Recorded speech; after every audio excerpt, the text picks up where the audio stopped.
नमस्कार दोस्तों, स्वागत है आपका हमारे यूट्यूब चैनल एसएन स्पर्श महाराष्ट्र में। तो आज हम देखेंगे ई हस्ताक्षर डिक्लेरेशन कैसे करना है।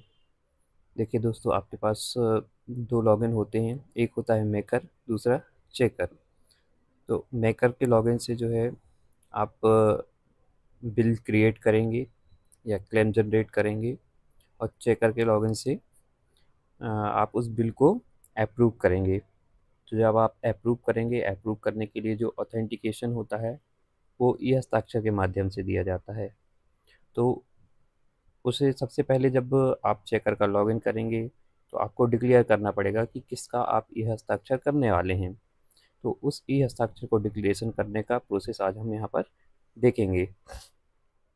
तो ई हस्ताक्षर डिक्लेरेशन जो है वो एजेंसी के चेकर लॉगिन से होगा, और उसका अप्रूवल जो है, जो भी आपकी फंडिंग एजेंसी, उसके चेकर के लॉगिन से होगा। मान लीजिए यहाँ पर अगर स्कूल के बारे में हम बात करते हैं तो स्कूल का जो एसएमसी अध्यक्ष हैं उनके पास चेकर लॉगिन होता है। तो उनके आईडी से ये हस्ताक्षर डिक्लेरेशन होगा, और अप्रूवल जो है उनके बीआरसी के चेकर लॉगिन से होगा।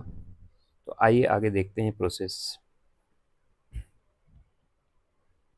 ये देखिए डिक्लेरेशन का प्रोसेस है। Login as checker, go to ई हस्ताक्षर, देन एजेंसी डिक्लेरेशन। फिर हमें सबसे पहले चेकर का लॉगिन करना है। ई हस्ताक्षर का आपको एक टैब दिखेगा, वहाँ पर आपको जाना है एजेंसी डिक्लेरेशन में। वहाँ पर आपको ये रिक्वायर्ड डिटेल्स हैं जो वो फिल करनी होगी। अगर आप गवर्नमेंट एम्प्लॉय हैं तो, और आपके पास अगर सेवार्थ आईडी है तो आपको वहाँ पर पूछा जाएगा कि आर यू गवर्नमेंट एम्प्लॉय। तो आपको यस करना है। यस करेंगे तो आपको सेवार्थ आईडी जो है मैंडेटरी होगा। आप जो सेवार्थ आईडी है वो डालेंगे तो बाकी की डिटेल्स जो हैं वो मोस्टली फिल हो जाती हैं। अगर आप गवर्नमेंट एम्प्लॉय नहीं हैं या आपके पास सेवार्थ आईडी नहीं है तो आपको उसे as a Aadhaar number declare करना पड़ेगा। तो बाकी की डिटेल्स जो हैं आपको, जैसे नेम एज आधार, वो देना होगा। आधार से लिंक जो मोबाइल नंबर है वो, डेजिग्नेशन, पिन कोड, एड्रेस। उसके बाद जो है क्लिक ऑन डिक्लेयर एजेंसी करेंगे तो आगे का प्रोसेस होगा। आइए देखते हैं प्रोसेस। सबसे पहले आप लॉगिन करेंगे। चेकर का लॉगिन आपको करना है। यहाँ पर देखिए हमने चेकर का लॉगिन किया हुआ है। यहाँ स्नैप एजेंसी में फाइनल दिख रहा है। फाइनल मीन्स ये आपका चेकर का लॉगिन है।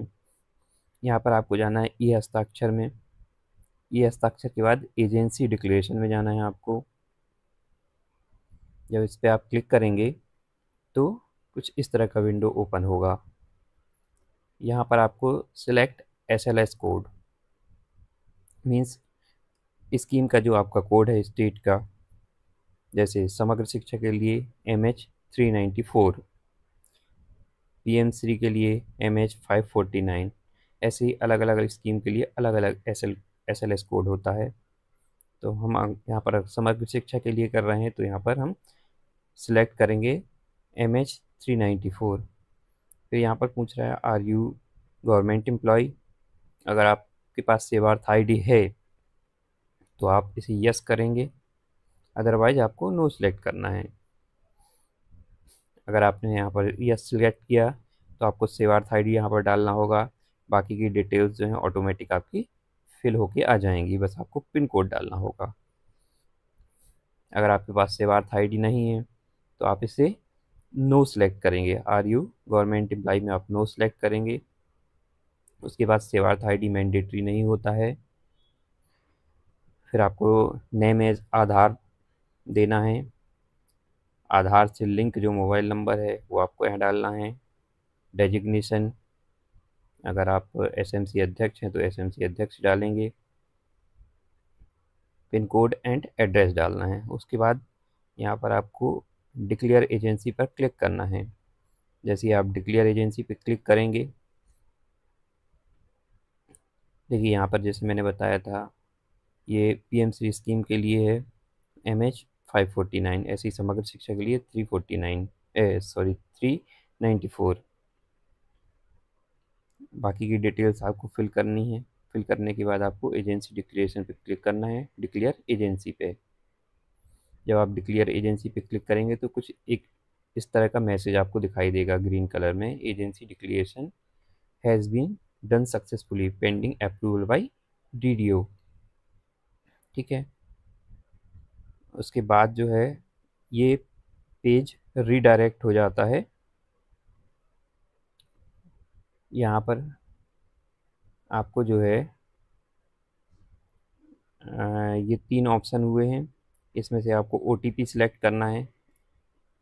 OTP के बाद आपको आई एक्सेप्ट सेलेक्ट करना है और उसके बाद ई साइन का जो बटन है उस पर आप क्लिक करेंगे। जैसे ही आप क्लिक करेंगे तो हमारी ये जो वेबसाइट है वो रीडायरेक्ट हो जाएगी CDAC के लिए। उसके बाद जो नेक्स्ट पेज आपको दिखाई देगा कुछ इस तरह से दिखाई देगा। यहाँ पर आपको जो भी चेकर हैं उनका आधार नंबर डालना है। यहाँ पर अगर स्कूल के बारे में हम बात करें तो जो SMC अध्यक्ष हैं उनका आधार नंबर आप डालेंगे यहाँ पर। देन गेट OTP पे क्लिक करना है। जैसे ही गेट OTP पे आप क्लिक करेंगे तो उनका जो आधार लिंक मोबाइल नंबर है उस पर एक OTP आएगा। वो OTP आपको यहाँ पर डालना है। ये देखिए, इंटर योर आधार OTP, तो यहाँ पर OTP डालना है। ये एक चेक बॉक्स है, इसको सिलेक्ट करना है। सिलेक्ट करने के बाद इसे सबमिट करना है। यहाँ पर आपको मैसेज दिखेगा OTP has been send to the mobile number. यहाँ पर मोबाइल नंबर की लास्ट की 4 डिजिट दिखेंगी जो कि आधार से लिंक मोबाइल नंबर होगा उसकी। OTP डालने के बाद इसको सिलेक्ट करने के बाद आपको इसको सबमिट कर देना है। सबमिट करने के बाद जो है आपको कुछ इस तरह से मैसेज दिखेगा, the agency declaration PDF has been successfully digitally sign. Means आपका यहाँ पर प्रोसेस कंप्लीट हो जाती है। उसके बाद आपका जो एजेंसी डिक्लेरेशन जो आपने किया है वो अप्रूवल के लिए आपकी फंडिंग एजेंसी के पास चला जाता है। फंडिंग एजेंसी जो है वो अप्रूवल करेगी। अभी अप्रूवल का जो प्रोसेस है वो देखेंगे, अप्रूवल ऑफ ई हस्ताक्षर। जो फंडिंग एजेंसी में चेकर लॉगिन है उनके लॉगिन से अप्रूवल होगा। यहाँ पर देखिए लिखा हुआ है approval done by the parent funding agency, जैसे स्कूल। यहाँ पर हम PM3 के लिए बात कर रहे हैं तो स्कूल्स का जो है डिस्ट्रिक्ट एजेंसी करेगी, डिस्ट्रिक्ट का MPSP। उसके लिए जो है send formal approval request letter with documents. Steps उसके लिए क्या रहेंगे, गो टू ई हस्ताक्षर, then approve declaration, select entry, verify detail, then approve. आइए आगे देखते हैं प्रोसेस। यहाँ पर देखिए चेकर का लॉगिन करेंगे, जो भी फंडिंग एजेंसी है वो अपने चेकर का लॉगिन करेंगे। यहाँ पर आपको जाना है ई हस्ताक्षर में, अप्रूव डिक्लेरेशन में। उसके बाद यहाँ पर स्कीम का कोड दिखेगा, समग्र शिक्षा के लिए MH 394। अब किस एजेंसी ने जो है एजेंसी डिक्लेरेशन किया है उस एजेंसी का कोड दिखेगा, वो आपको वेरीफाई करना है। उनका नाम दिखेगा, जो चेकर होंगे उनका डेजिग्नेशन दिखेगा, एंड यहाँ पर स्टेटस जो है आपको पेंडिंग दिखेगा। फिर आपको जो है इस पर क्लिक करना होगा, जो एजेंसी कोड है ये ब्लू कलर से जो दिख रहा है उसमें आप क्लिक करेंगे तो कुछ इस तरह से ओपन हो जाएगा। यहाँ पर आपको डिटेल्स दिखेंगी। अगर उन्होंने government employ as a government employ select करके सेवार्थ ID के साथ किया होगा तो यहाँ पर सेवार्थ ID दिखेगी, डेजिग्नेशन दिखेगा और बाकी की डिटेल्स दिखेंगी। यहाँ पर ये आपको एक बार रीड कर लेना है। रीड करने के बाद अगर सारी चीज़ें बराबर हैं, क्लियर हैं, उसके बाद इसको आपको अप्रूव कर देना है। उसके जैसे ही आप अप्रूव करेंगे तो इनका ई हस्ताक्षर डिक्लेरेशन कंप्लीट हो जाता है। Thank you.